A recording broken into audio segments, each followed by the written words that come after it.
ಅವ್ರೇನು ಕಾನ್ಫಿಡೆನ್ಸಲ್ಲಿ ಇದ್ದಾರೆ. ಸದನದಲ್ಲಿ ಸದನ ಒಂದು ಸಾಕ್ಷೀಕರಿಸಿ ಅವ್ರು ಹೇಳಿರುವಂತ ಮಾತು, ಇವತ್ತು ಆಂಧ್ರ, ತೆಲಂಗಾಣ, ಕೇಂದ್ರ ಹಣ ಕೊಡದೆ ಹೋದ್ರೂ ಕೂಡ ರಾಜ್ಯ ಸರ್ಕಾರದ ಕಡೆಯಿಂದ ನಮ್ಮ ಸ್ವಂತ ಹಣದಲ್ಲೇ ಎಲ್ಲ ಗೇಟ್ಗಳ ಕಾರ್ಯ ನಾವು ನಿರ್ವಹಣೆ ಮಾಡ್ತೀವಿ ಅಂತ ಅವ್ರು ಹೇಳಿದ್ದಾರೆ. ಇವತ್ತು ಆಂಧ್ರ, ತೆಲಂಗಾಣ ಈಗಾಗಲೇ 20 ಕೋಟಿ ಬಿಡುಗಡೆ ಮಾಡಿ ಕರ್ನಾಟಕ ಇನ್ನೂ ಹಣ ಬಿಡುಗಡೆ ಮಾಡಿಲ್ಲ ಅಂತಂದ್ರೆ ಅದು ವಿಪರ್ಯಾಸ.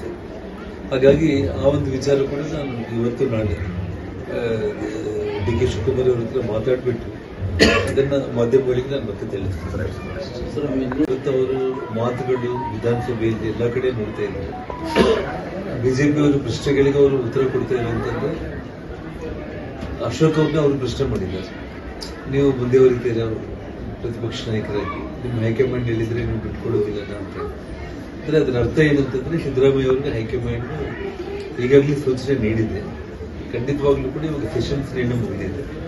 ಯಾವುದೇ ಕ್ಷಣದಲ್ಲಾದರೂ ಕೂಡ ಡಿ.ಕೆ. ಶಿವಕುಮಾರ್ ಅವರಿಗೆ ಅಧಿಕಾರವನ್ನು ಹಸ್ತಾಂತರ ಮಾಡ್ತಾರೆ ಮತ್ತು ಸಿದ್ದರಾಮಯ್ಯ ಅವರು ಕೊಟ್ಟ ಮಾತನ್ನ ಉಳಿಸ್ಕೊಳ್ತಾರೆ ಅನ್ನುವಂಥದ್ದನ್ನ ಡಿ.ಕೆ. ಶಿವಕುಮಾರ್ ಅವರು ಕೂಡ ಇಂಡೈರೆಕ್ಟ್ ಆಗಿ ಮಾಧ್ಯಮಗಳ ಮೂಲಕ ಅವ್ರು ಹೇಳ್ತಾನೆ ಇದ್ದಾರೆ.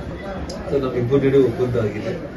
ಹೈಕಮಾಂಡ್ ನಮಗೆ ಏನ್ ಹೇಳ್ಬೇಕು ಅದನ್ನ ಹೇಳಿದೆ ಅನ್ನೋ ಮಾತು, ಅಂತ ಒಂದು ಮಾತು ಬರ್ತಾ ಇದೆ ಅಂತಂದ್ರೆ ಅರ್ಥ ಅಧಿಕಾರ ಹಂಚಿಕೆಗೆ ಸಮಯ ಸನ್ನಿಹಿತ ಆಗಿದೆ. ಡಿ.ಕೆ. ಶಿವಕುಮಾರ್ ಅವರು ಮುಖ್ಯಮಂತ್ರಿ ಆಗುವಂತ ಒಂದು ವಿಚಾರದಲ್ಲೇ ಎಲ್ಲ ದೇವಸ್ಥಾನಗಳಿಗೂ ಅವರು ಓಡಾಡಿ ಪ್ರಮಾಣ ವಚನ ಮಾಡೋದಕ್ಕೆ ಆಶೀರ್ವಾದಕ್ಕೋಸ್ಕರ ಅವರು ದೇವಸ್ಥಾನಗಳಿಗೆ ಓಡಾಡ್ತಾ ಇದ್ದಾರೆ ಅಂತ ನನಗೆ ಅನಿಸ್ತಾ ಇದೆ.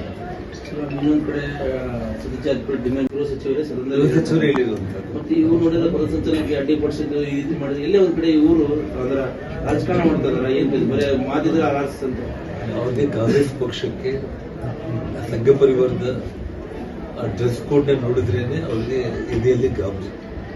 ಹಾಗಾಗಿ ಇವತ್ತು ಅಭದ್ರತಾ ಒಂದು ಭಾವನೆಯಿಂದಲೇ ಇವತ್ತು ಪ್ರಿಯಾಂಕಾ ಖರ್ಗೆ ಅವರು ಆ ಒಂದು ಮಾತುಗಳನ್ನು ಅವ್ರು ಆಡ್ತಾ ಇದ್ದಾರೆ. ಡಿ.ಕೆ. ಶಿವಕುಮಾರ್ ಅವರು ತುಂಬಾ ಅವರು ಅಡ್ಡವಾದಿ. ಯಾವುದೇ ಕಾರಣಕ್ಕೂ ಕೂಡ ಕಾಂಗ್ರೆಸ್ ಹೈಕಮಾಂಡ್ ಕೂಡ ಇವತ್ತೇನೊಂದು ತೀರ್ಮಾನ ಮಾಡಿದ್ದಾರೆ, ಇಬ್ಬರು ನಡುವೆ ಒಂದು 50-50 ಅಧಿಕಾರ ಹಂಚಿಕೆ ಅನ್ನುವಂಥದ್ದು ಈಗಾಗಲೇ ತೀರ್ಮಾನ ಆಗಿರೋ ಕಾರಣ ಅದರಂತೆಯೇ ಸಿದ್ದರಾಮಯ್ಯ ಅವರು ನಡ್ಕೊಳ್ತಾರೆ ಅನ್ನುವಂಥ ಒಂದು ನಂಬಿಕೆ ಡಿ.ಕೆ. ಶಿವಕುಮಾರ್ಗೆ ಇರುವಂತ ಸಂದರ್ಭದಲ್ಲಿ ಈ ಡಿನ್ನರ್ ಮೀಟಿಂಗ್ ಇದು ಯಾವುದರಿಂದ ಏನೂ ಫಲ ಇರೋದಿಲ್ಲ. ಖಂಡಿತವಾಗ್ಲೂ ಕೂಡ ಅಧಿಕಾರ ಹಸ್ತಾಂತರ ಆಗೇ ಆಗುತ್ತೆ ಅಂತ ಹೇಳಿ ನಾವೆಲ್ಲ ವಾತಾವರಣ ನೋಡ್ತಾ ಇದ್ರೆ ನನಗೆ ಅನಿಸ್ತಾ ಇರುತ್ತೆ.